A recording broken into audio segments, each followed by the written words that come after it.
Hello welcome to your channel. അപ്പോൾ കുറേ ദിവസമായിട്ട് വീഡിയോസൊക്കെ ഇട്ടിട്ട് നല്ല തിരക്കാണ്. ക്രിസ്മസ് അല്ലേ, അപ്പം അതിൻ്റെയൊക്കെ തിരക്കാണ്, ന്യൂ ഇയറിൻ്റെ തിരക്കാണ്. അപ്പോൾ നമുക്ക് നല്ല അടിപൊളി റിച്ച് പ്ലമ്മിന് ഓർഡർ വാങ്ങിച്ചിട്ടുണ്ട് കേട്ടോ. അപ്പോൾ ഇത് നമുക്ക് അവർക്ക് റിച്ച് ആയിട്ട് തന്നെ വേണം. അപ്പോൾ അതിൻ്റെ പാക്കിങ്ങൊക്കെ നല്ല ക്വാളിറ്റി ഉള്ള നല്ല സ്റ്റാൻഡേർഡായിട്ട് കൊടുക്കാൻ പറഞ്ഞു. പട്ടാളക്കാർക്ക് വേണ്ടിയിട്ടാണ് കേട്ടോ ഇപ്പോൾ നമ്മൾ ഈ ഒരു ഓർഡർ ചെയ്തത്. പ്ലം ഈ ചെയ്യുന്നതൊക്കെ നമ്മൾ കഴിഞ്ഞ വീഡിയോസിലൊക്കെ കുറേ കാണിച്ചിട്ടുണ്ട്. അപ്പോൾ നമ്മളിത് പാക്ക് ചെയ്യുന്നതാണ് ഇപ്പോൾ കാണിക്കുന്നത്. അപ്പം നമ്മൾ നല്ല പ്ലാസ്റ്റിക്കിൻ്റെ നല്ലൊരു കവറാണ്, ഷീറ്റാണ് കേട്ടോ. അപ്പോൾ അതിലേക്ക് വെച്ചിട്ട് ഇതുപോലെ നടുവിൽ വെക്കുക പ്ലം. നമ്മളതിൻ്റെ മുന്നേ ഒന്ന് സ്ക്രാപ്പർ ഉപയോഗിച്ചിട്ട് മൊത്തം ഒന്ന് കവർ ചെയ്യുന്നത് നല്ലതാണ് കേട്ടോ കേക്ക്.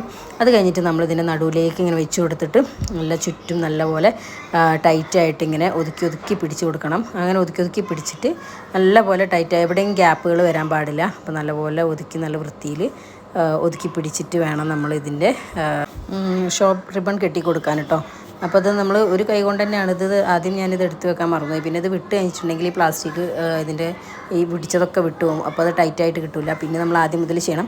അപ്പോൾ അതിന് ആ കൈ കൊണ്ട് തന്നെ ഞാനതിങ്ങനെ വലിച്ച് പിടിച്ച് ഏതായാലും റിബൺ സെറ്റാക്കിയിട്ടുണ്ട്. അതിന് ശേഷം നല്ലപോലെ ടൈറ്റായിട്ട് വലിഞ്ഞ് മുറുകി കെട്ടണം. ഒരു ഗ്യാപ്പും ഉണ്ടാകാൻ പാടില്ല കേട്ടോ. ഇതുപോലെ നല്ലപോലെ വലിഞ്ഞ് മുറുക്കി കെട്ടിയിട്ട് നമ്മുടെ സ്റ്റിക്കറോ ടാഗൊക്കെ ഉണ്ടെങ്കിൽ വെച്ച് കൊടുക്കുക. അടിപൊളിയാണ് കേട്ടോ കാണാൻ. ഇതേപോലത്തെ കുറേ ടൈപ്പ് മോഡൽസൊക്കെ പ്ലാസ്റ്റിക്കിൻ്റെ നല്ല അടിപൊളി ഷീറ്റ് കിട്ടും കേട്ടോ. അതുപോലെ കവർ ചെയ്ത് കൊടുക്കാൻ. അപ്പോൾ ഇതുപോലെ പ്ലം ഉണ്ടാക്കിയിട്ട് ഇതുപോലത്തെ ഒരു കവർ ചെയ്ത് കൊടുക്കുക. നല്ല സ്റ്റാൻഡേർഡാണ് കേട്ടോ കാണാൻ.